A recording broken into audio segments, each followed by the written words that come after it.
It's a great question. How do teachers look at my kid and say, your kiddo might have ADHD? And then how does a teacher, we're going to take it one step further, approach a parent and talk to a parent about it?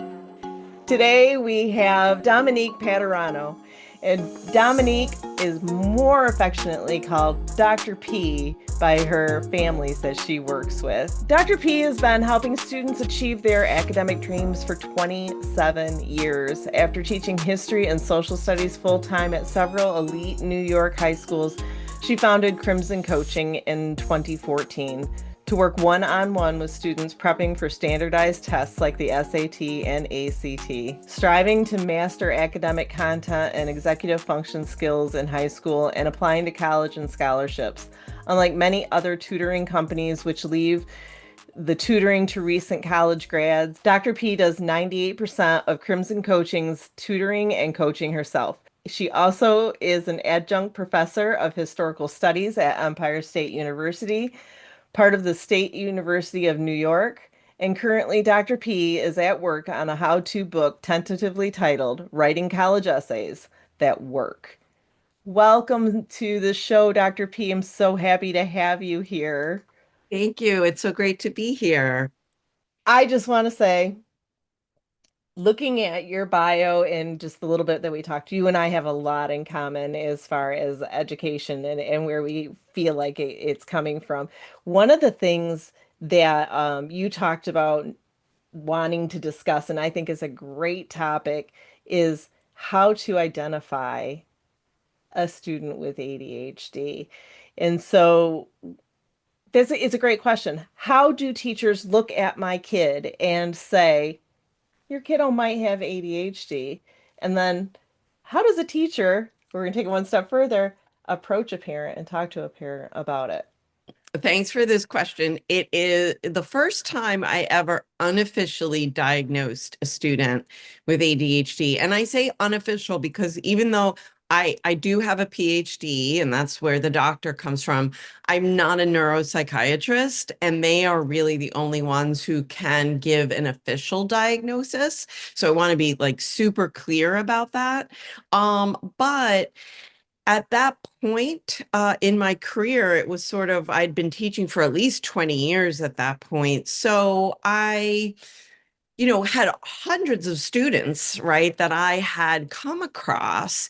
And I sort of knew what sort of how long a student of that age and gender might be able to focus for. And it just so happened that this student that I was tutoring at the time was a 12-year-old boy. And anybody who's ever worked with or had a 12-year-old boy knows that sometimes their attention span isn't super long to begin with, right? But I was working with this student one-on-one for an exam for private high school admissions. And we really had to stop, I would say, every 15 to 20 minutes. We would go out of the room we were working in and either do some exercises or throw a ball around, and then we would go back and work and so on and so forth. So after about three times, it was a single dad. I kind of called up the dad and I said, I love working with your son. He's really a great kid. And I was wondering, did you ever think if he might have ADHD? Now, when we talk about talking with parents, I approached it very gingerly. After I had worked with the student for three times one-on-one, I think what teachers shouldn't do is just make or tutors make a blanket statement after just once, right? Because everybody might have an off day. A student might not be like that all the time, right? And this dad told me, well, actually, his teacher told me that she thought the same thing, but I didn't really pay attention to her because she's only 24 and she's got 30 kids in the class.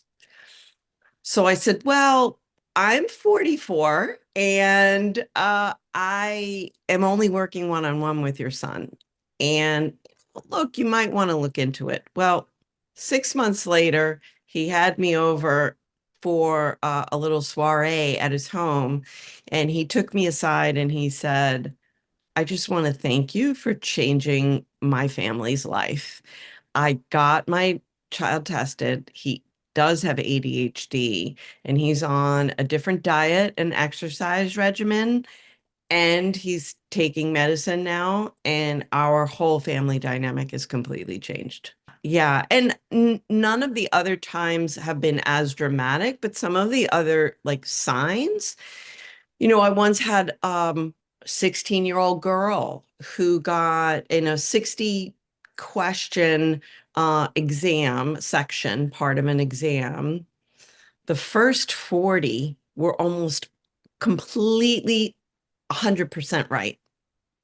And the last 20 were really a lot wrong. Now, most standardized tests in the high school get harder as you go along. So there is that caveat, but it was really astounding, the real break. And that suggested to me that she was also losing focus about 2/3 of the way into the test. Now, she never presented like this other boy as unable to focus. She was a 16-year-old girl, not a 12-year-old boy. She didn't have to get up. We didn't have to play. This was over Zoom anyway. We didn't have to play ball games in the middle of a session, so on and so forth. So I think her ADHD could easily fall through a teacher's radar because in class, she's quite attentive, and if you're not really looking at which questions, where in the test she's getting wrong answers, you might just say, oh, she's about an 80% student, no problem, and it might not ever, set off any alarms. Mhm. So I think that, look, I'll be frank, most public school teachers don't, and even private school teachers don't have the time to go through every single child's test to look at that sort of thing.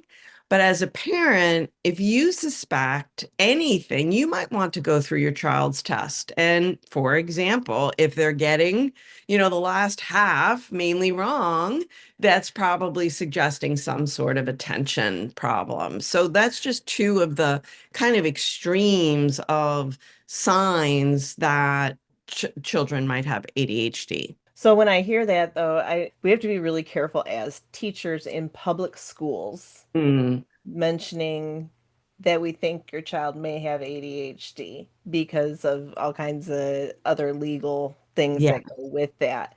Um, so I always like recommend that, I ask when I would have families like that and I'd have some suspicions, I'd say, have you mentioned some of these behaviors to your family doctor? Um, Mm, rather than suggesting a right. diagnosis.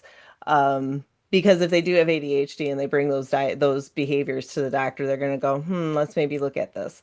And some teachers could get themselves into all kinds of Yes, and trouble. I don't want to get any teacher in trouble. I mean, to be fair, these, unofficial diagnoses, and so far I'm 6 for 6.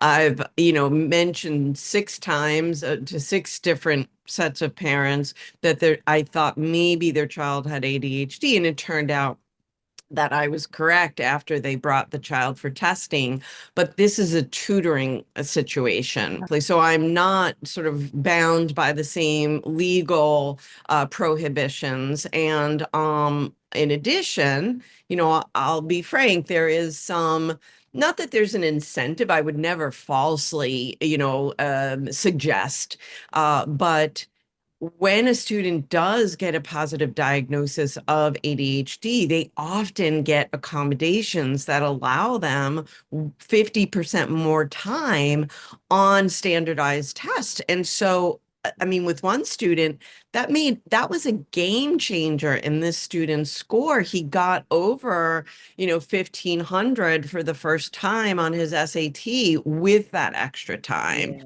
And so it's not about, some parents, I have noticed like less sort of parents have never been sort of, oh, not my kid.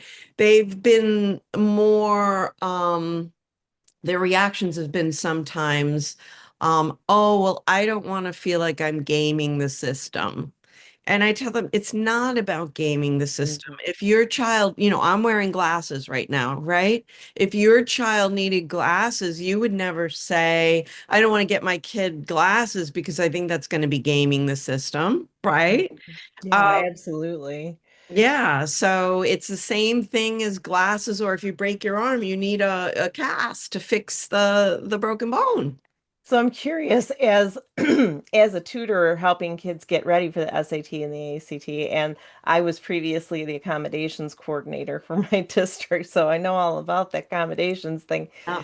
Do you help them figure out what accommodations are most appropriate for them? Do you get into that with them, or do you just simply coach them on the tests? Not so much. I mean, sometimes I have looked at either the neuropsych report once it comes back, to just help a family to the best of my ability. Again, my PhD is in history, so it's not even in the psychology field. Um, Which, but by the way, was my minor area of interest as well. So, Nice. So more just counsel them on the logistics in terms of like, first you're going to need a neuropsych test, then you're going to need to apply to College Board and ACT with that report. And I always kind of tell them, because I've been through this process so many times, you want to start as early as possible, because you often need to wait months for the accommodations to get approved. And during that time, make sure your child is using their accommodation in school, because oftentimes the testing agencies, now there's many more children with this diagnosis than even 10 years ago.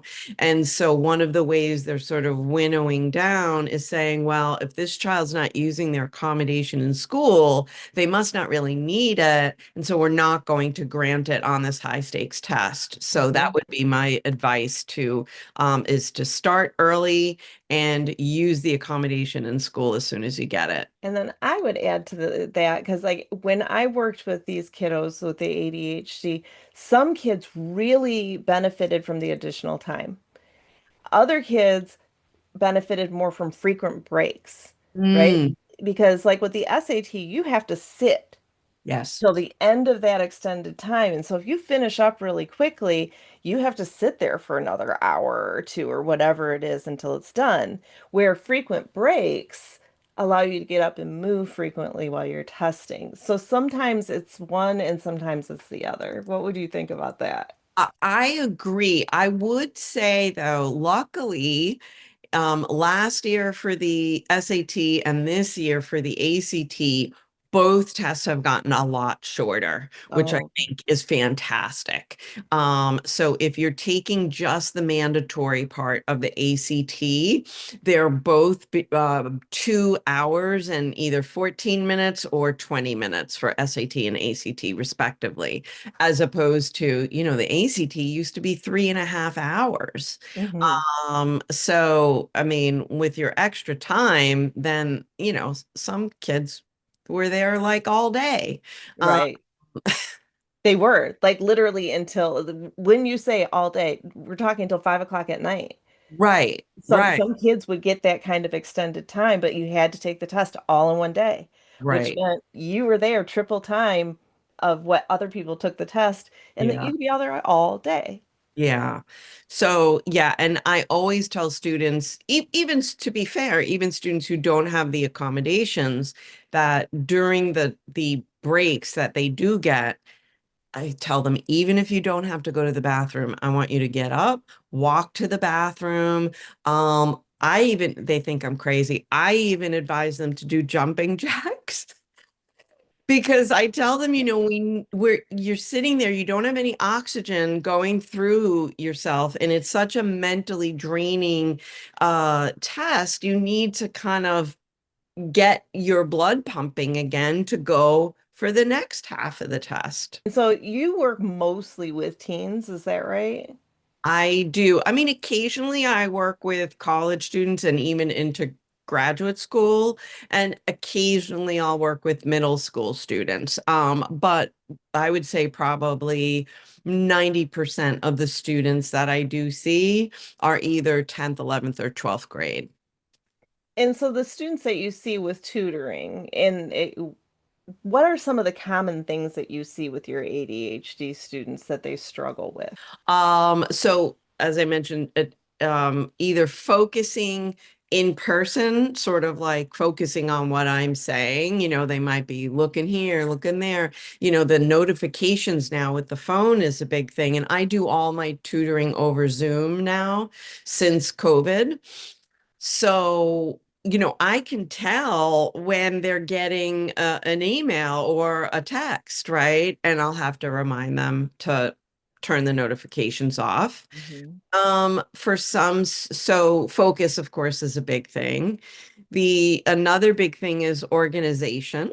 So you know, I have a list of when they start working with me, you need to bring a pen or pencil, your notebook, if the graphing calculator, if they're doing, and the kids who have executive function issues, it's kind of like all over the place, their room, and I have since gotten much more, I would say a little bit hard about, like, I had one student during COVID who constantly came to the tutoring session in his bed.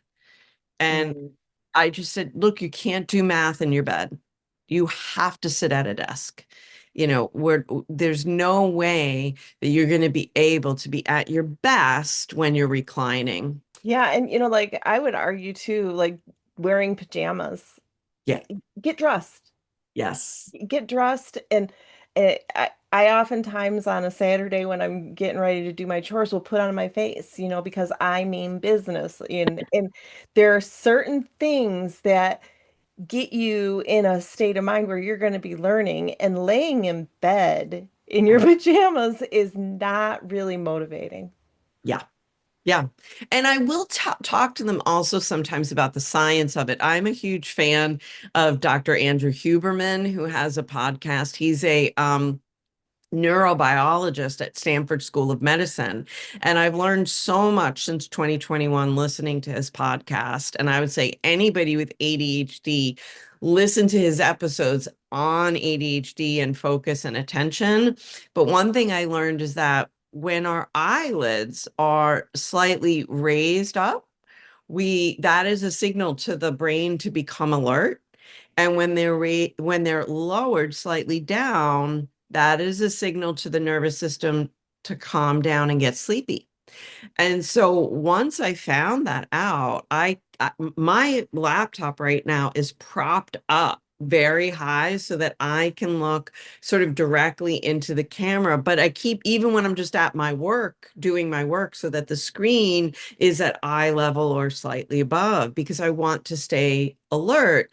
And when you're in your bed, you know, that is not a sign for your central nervous system to be alert, right? Correct. Yeah. Yeah, there's science there for Yeah, sure.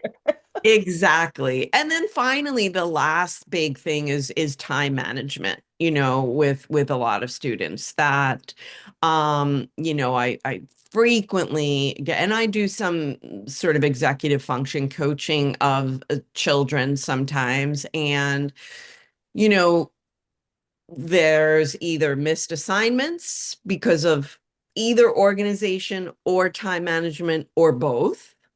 Um, or the student will get home, play video games until 8 o'clock or do whatever until 8 o'clock. And then it's the scramble to do homework, right? Because they've lost track of that time and they don't sort of have that prefrontal lobe to say, okay, I'm only going to play, my new brand new Nintendo Stitch for, for a half hour. and then I got to get to my homework, right? So those are, I would say, organization, time management, and what was the and focus. Those are the three big things. Yeah. So how do you work differently with a student with ADHD than a neurotypical student? I'm often much more explicit with the student with ADHD. So and I will sometimes, so when I haven't been called in to be their executive function coach, and let's say I'm just tutoring them for the SAT, I'll say, okay, what else do you have going on this week? So let's look at when you're going to do the homework that I'm assigning you, right? And so sort of help them with their time management piece. If it's the focus that's more of an issue, reminding them, please turn off your notifications. Please keep your phone out of the room, right? And if it's the organization piece, maybe checking in with them before we start the session. Do you have your notebook? Do you have your pen? Do you have your review book that we're working with, right? Just to sort of be their checklist, like a human checklist of what they need for the session. So I'm curious, Dr. P, what brought you to what you're doing now? You've done a lot of other things. What brought you here?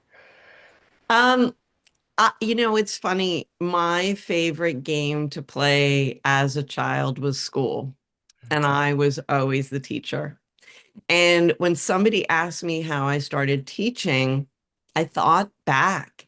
And in first grade, I was a very early reader. I was reading before kindergarten. So by the time the other students were learning how to read in first grade, I would just finish my work so quickly and I'd be really bored.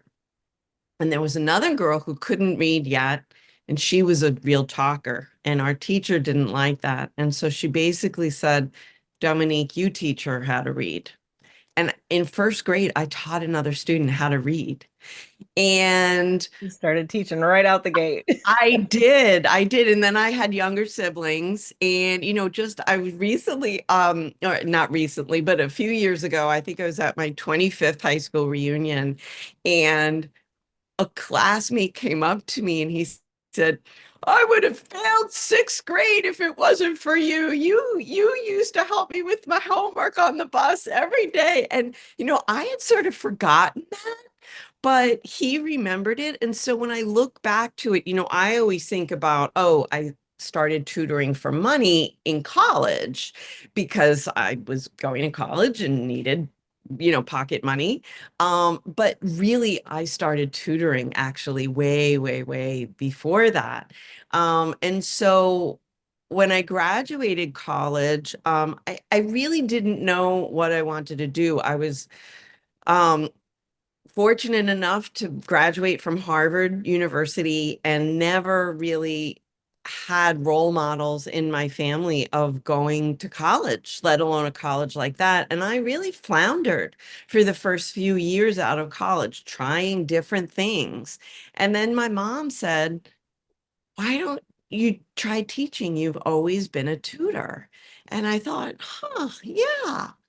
And I enrolled in a master's program. And the first time I set foot in front of a classroom, I went, this is why God put me on the face of the earth. I get it now.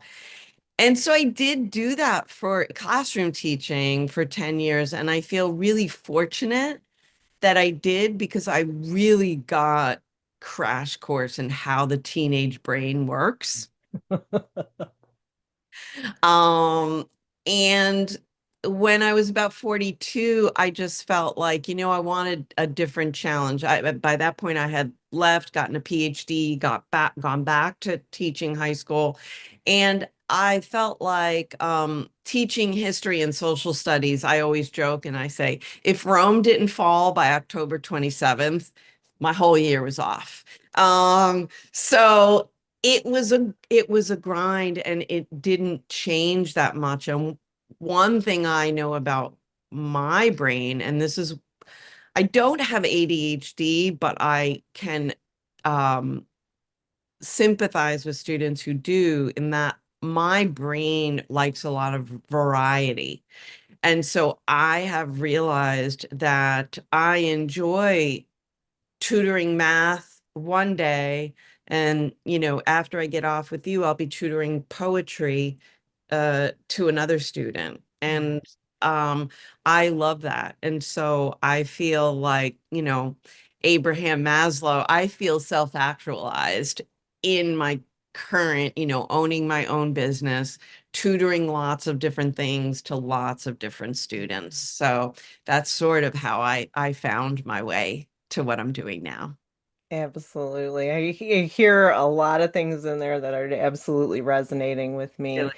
As an ADHDer, when you said variety, you like to have a lot of variety. I was in education for over 30 years.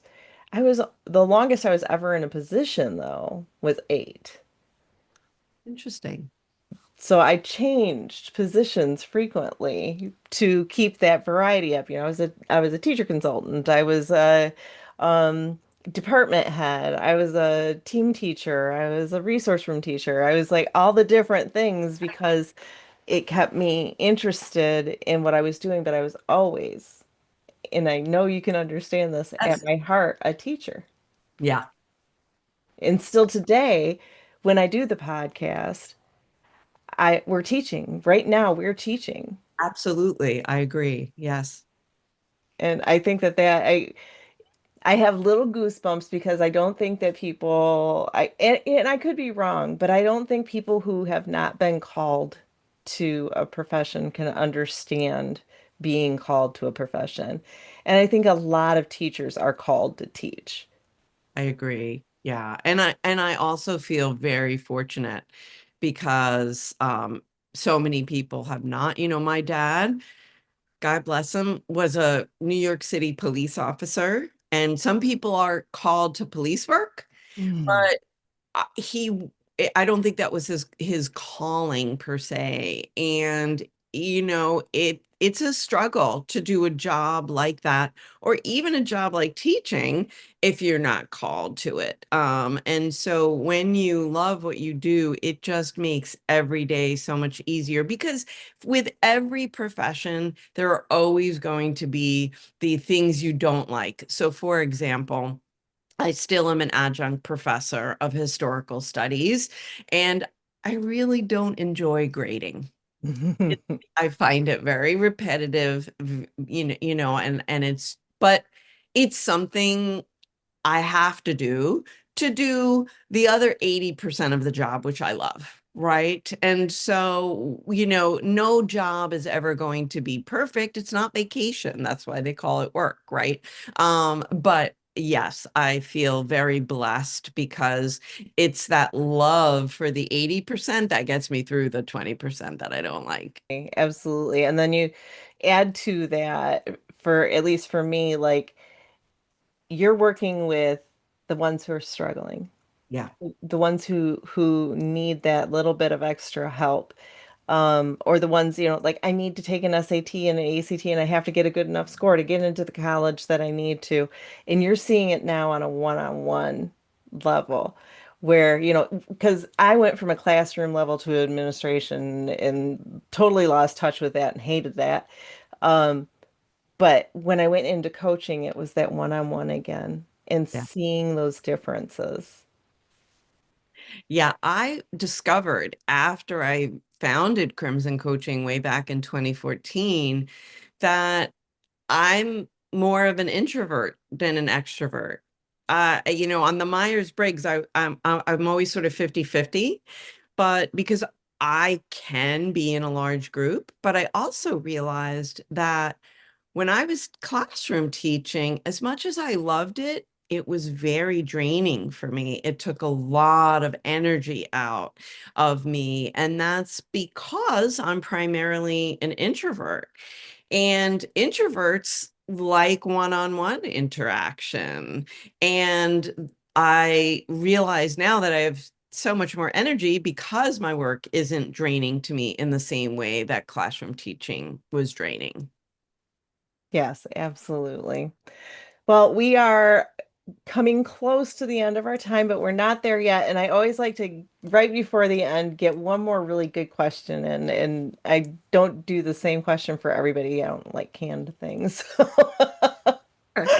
My question for you is if you had a 14-year-old ADHD student sitting in front of you and they said, give me the best knowledge you can give me to make me successful in high school, what Mm. would you give them?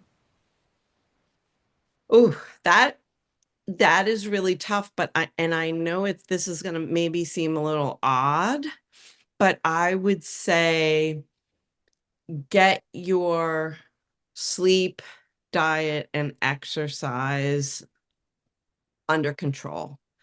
Because to me, unless you have that foundation, like, a lot of people think like our brain, exists sort of separately from our body, right?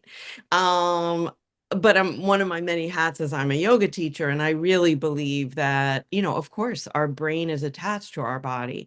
And if we're not sleeping right, which teens need, as much as tiny infants need, right? They need it even more than, say, the 8-year-old. Um, so if you're not sleeping right and you're not eating right, you're not fueling your brain for what it needs, no amount of tutoring or the greatest teachers in the world will not be able to help you. So you really need to help yourself. And many people with ADHD are able to, if their ADHD isn't very severe, they can manage through diet, exercise, and sleep.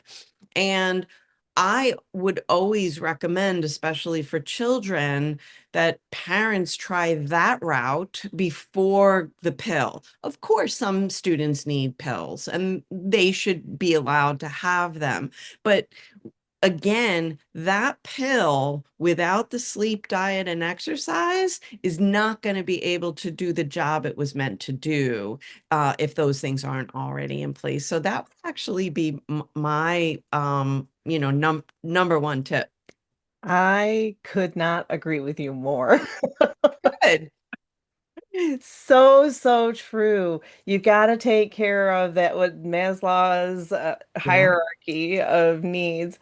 And yeah, absolutely. And with ADHD, taking it a step further, um everybody has a difficult time functioning when they're tired, when they haven't eaten, and when they, haven't been exercising. But when you have ADHD, it's a double whammy. It's even worse if if you have those things going on. And I would even say, as important as exercise is to your neurotypical peer, exercise is like it's I can't even explain how important it is.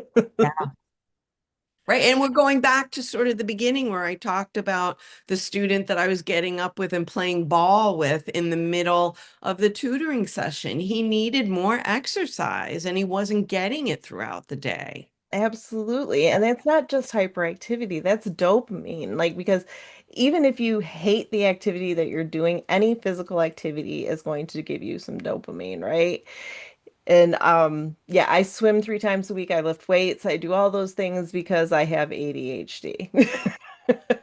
I started lifting weights as well when I turned a certain age. And yes, I'm a big proponent of that for women of certain age, but that's another podcast. That is another podcast that I would definitely say I agree with that as well. Heavy lifting is important. Yes, yes. Well, I really want to thank you, Dr. P, for being on the show today. I think that we've had a great conversation. I hope you've enjoyed being here. I have. Thank you so much, Janine. I really appreciate the opportunity. Absolutely. And I love what you're doing. Thank It's you. a very important service, and so many of our kids out there right now, they need that extra push, and it's just nice to have the coaching and the tutoring available to them because you can make all of the difference. And I can't tell you how many times as a teacher I saw kids start doing tutoring and it made a huge difference for them. So thank you so much for the work that you do. Oh, thank you. And thank you for the work that you do. I think it's great to bring knowledge and empathy into this space through podcasting. It's wonderful. Thank you. So, for our butterflies on the wall who have been listening in, I hope that they will like, subscribe, do all the things if they like what they're hearing, and we'll see you next time.